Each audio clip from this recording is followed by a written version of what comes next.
Jnanam geyam tatha jnata tritayam nasti vastavam ajnanad bhati yatredam soham asmi niranjana. Now see that it goes out of the mind when we translate this, the knowledge of the object known, and the knower of the object. This trinity, this trifold unit is not real at all. But why they exist? They exist because of delusion.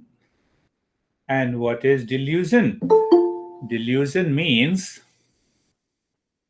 that which appears true but not true. Jnanam geyam tatha jnata tritayam nasti vastavam ajnanad bhati atredam soham asmi niranjana. So the master says when the delusion is gone from the mind, we enter into the highest state, and that highest state is the pure consciousness. Pure consciousness is nothing but permanent peace, happiness, love, and wisdom. We find our real nature. The goal of the entire Eastern wisdom, whether we talk of yoga, tantra, mantra, meditation, mindfulness, what is the goal? Goal is to find the real self, which is hidden inside the heart, behind the mind. So it is the mind with lot of wrong notions, a lot of errors. The way we perceive the world causes suffering in our day-to-day life. So meditation is not like a pill that you take a pill and you are intoxicated for an hour, and after that, we are the same person again. It is a total transformation. So see that from where we started the journey in the first chapter, three questions. How the knowledge of the real self is attained by the seeker. How is dispassion attained? And how freedom or liberation is attained. So the first step is the dispassion. If I don't live in the state of dispassion, this does not go inside our head. We say it looks very good, you feel very good, you are talking very good, but it does not change.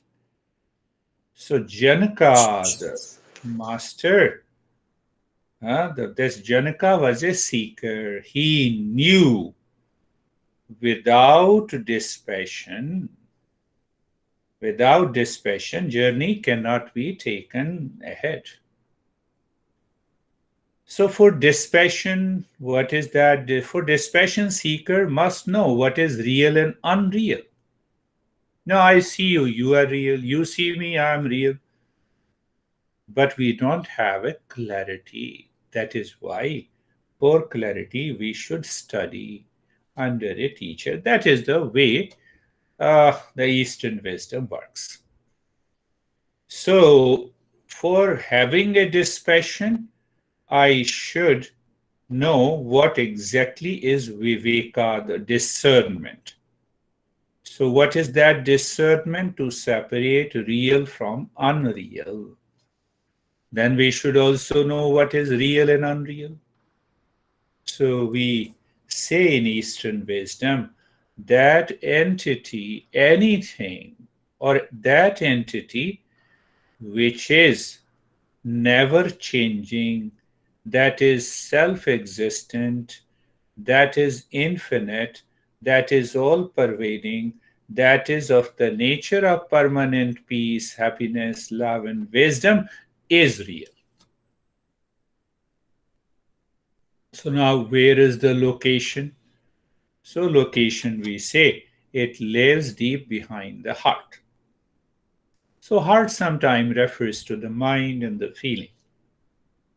So, now see the journey of this Eastern wisdom on Saturdays is of the highest order. So, if I do not think, so how I separate real from unreal? If I start thinking about it. So, the first step is the teacher guides the student. Now, I start thinking in the same way, with clarity, with conviction. When I start thinking about it, it is not that no 1 hour every week you are talking very good. That will not change you unless you start thinking. So when you start thinking what is real and unreal, the intellect returns with its wealth. And what is that wealth?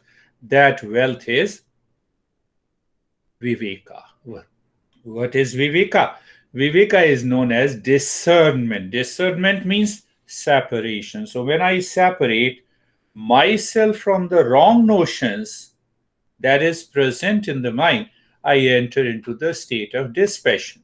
So when I enter into the state of dispassion, then what happens? Then I do the practice. So when I do the practice, then what happens in meditation? The knowledge of the reality is revealed. Now I need not to do anything. I am absorbed into meditation, and that knowledge of the reality is revealed within. That brings an end to the suffering. Another point to be understood in this text, that Janaka was the Ashtavakra. The Ashtavakra was only 14 years of age, and he is teaching to the king who is a student who is over 50 years old. So, what is the message? Message is that when I am absorbed in the Eastern wisdom, the age is no bar, caste is no bar, religion is no bar, gender is no bar. There is no bar of it. Even we can learn from the child. We say we should learn from the child. Are we that? We moving with the humility to learn from the child? So that humility takes you to the state of dispassion. See, I'm linking everything today. So there is a discernment first. Only that discernment begins with real and the unreal. That discernment, my Guruji used the word vichar in Hindi. So we say the typical word is viveka. So from discernment, the mind separates the real from the unreal. When it separates, then mind lives into the state of dispassion. So when the mind lives into the state of dispassion, then comes the six treasures. The mind starts living more or less in the state of calmness, peace, withdrawal of the senses. Mind is not affected by whatever is happening outside. Once we reach to that state, then we become a seeker. Now, when you are a seeker, I have been telling you, you have to recheck again and again. Am I a seeker? So, when I am a seeker, the seeker always succeeds.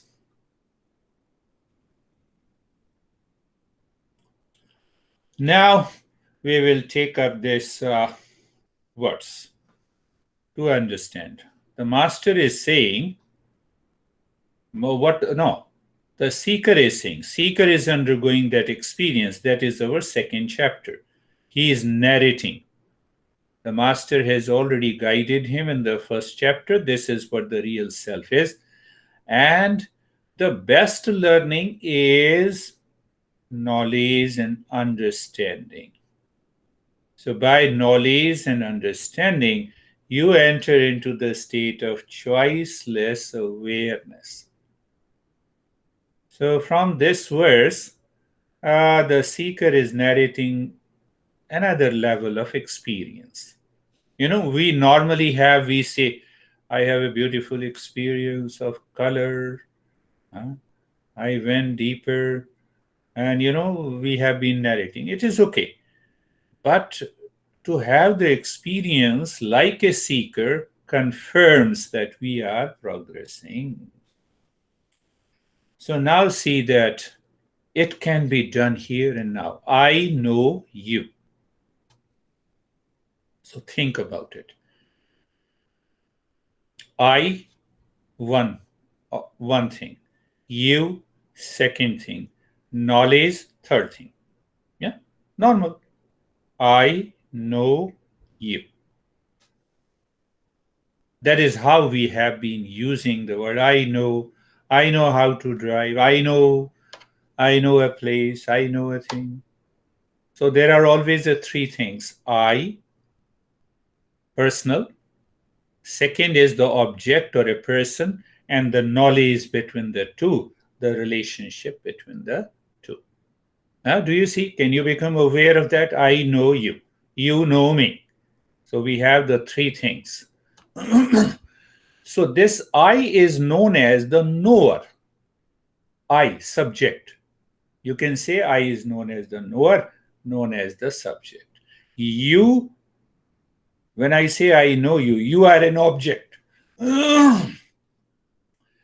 You are an object, or we can say known.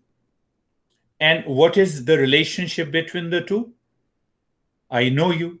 There is a knowledge between I and you. First step, that if we have understood, now the seeker is saying all three are one. They are not separate. Is seeker crazy? Either he is crazy or we are. That we find the separation. So the second principle that comes, it says that this trinity, knower, known, and knowing, subject, object, and the relationship between the two, I, you, and the knowledge between it, are essentially coming from the mind. How they are one. So the first understanding. What is the first understanding? They all come from the mind. It is the mind recognizes I am. It is the mind recognizes you. It is the mind gains the knowledge. Now see, everything is happening in the mind. Everything is happening in the mind. So this is one of the most beautiful. Even Patanjali says the Trinity must go. What is it? Jnanam, Gyam, Tatha Jnata. Knower, known, and the knowing are essentially one. We experience three, and that is the delusion.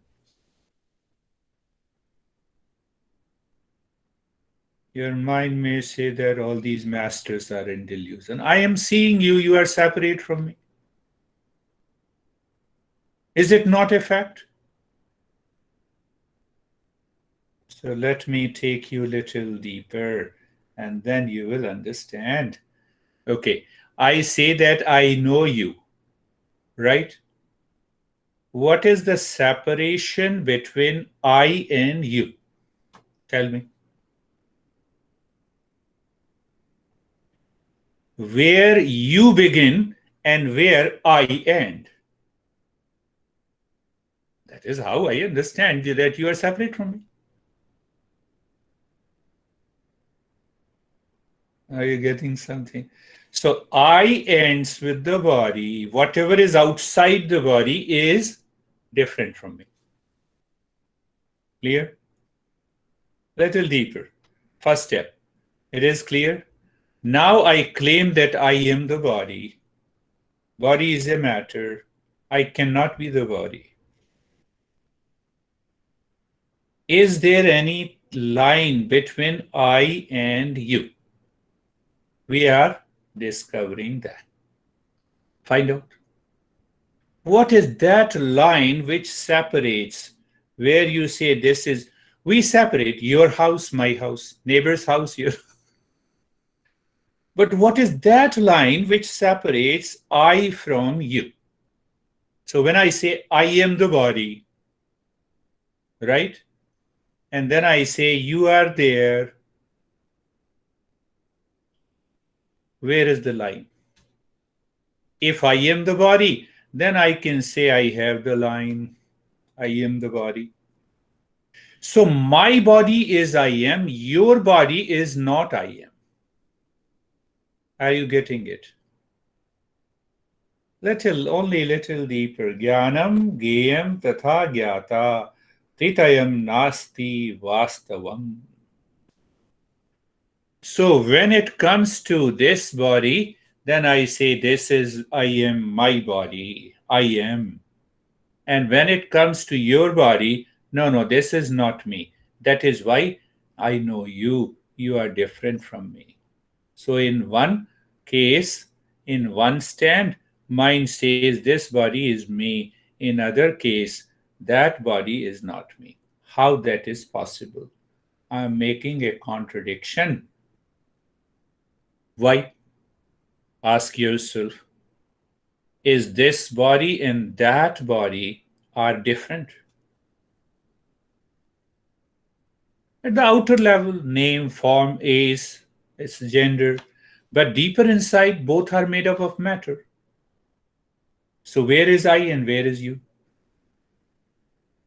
Ask yourself, can I have that perception? Can I live into that awareness?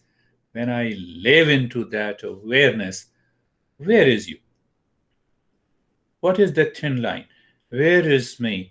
Both the bodies are the same. They are made up of the same matter. How can I create a line between I and you? Are you getting it? I believe so. I believe so. So what the master is saying, Jnanam Geyam Tatha Jnata Tritayam Nasti Vastavam. In reality, that separation do not exist. It is all consciousness. I used another word. It is all consciousness. How can you say that? Without consciousness, I cannot know myself. Without being aware, I cannot know you. And the very consciousness is the knowledge. So there is only one consciousness. When it passes through the mind, divides and perceives. When that consciousness, it is something like that when the sun passes through a prism, and after the beyond that prism, we see many rays of light. The same way it happens. That real self is which is of the nature of pure consciousness that passes through the mind. The mind divides and then it perceives, then it says, I know you, you are different from me.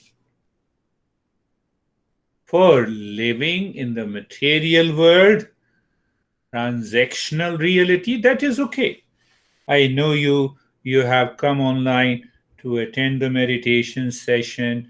I am playing my role as a teacher, you are playing role as a seeker and the student. That is okay. But internally, I should maintain my constant awareness that we are all essentially one. It is all the consciousness. But when the mind divides and we are attached to that, we start living in delusion. This is what J. Krishnamurti, one of the great masters who lived in this century, he says mind enters into the state of choiceless awareness. And that choiceless awareness is nothing but pure consciousness, pure consciousness.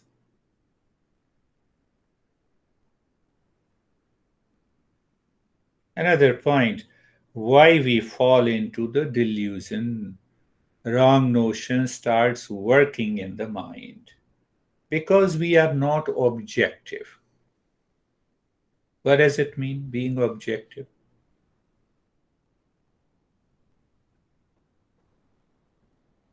It is raining.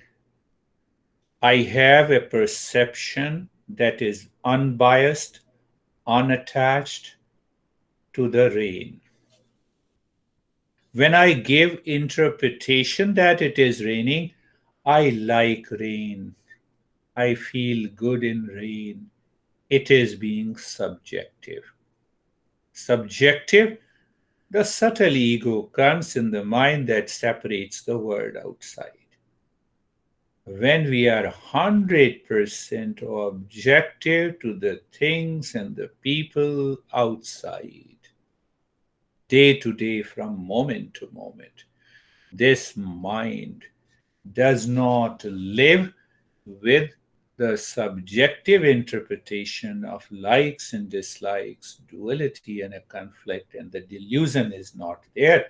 When we do not live into that delusion, we live into the choiceless awareness. And that choiceless awareness is nothing but the state of meditation. Did I make it more complex? But that is the verse. The verse is so simple.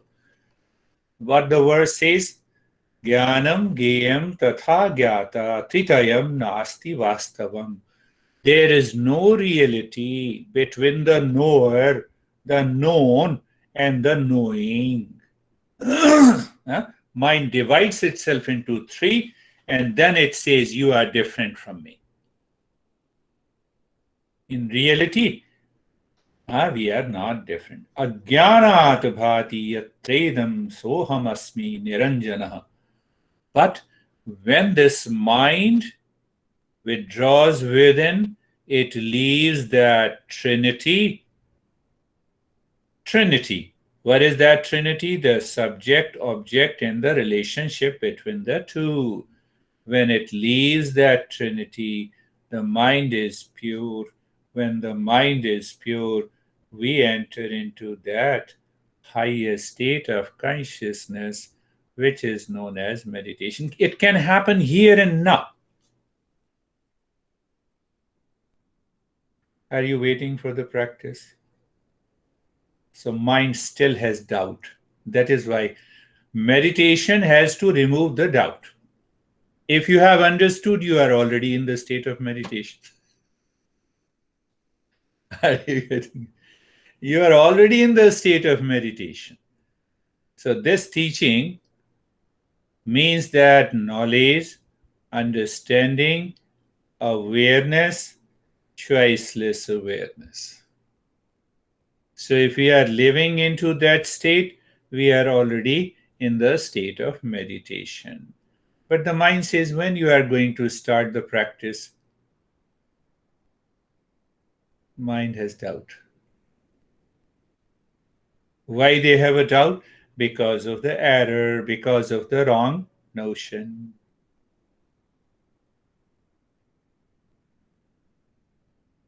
So that wrong notion, then we fall back into the second level of a seeker, that we have to do the practice. So we are combining both practice and the knowledge, choiceless awareness.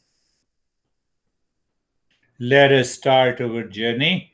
Eyes are closed and see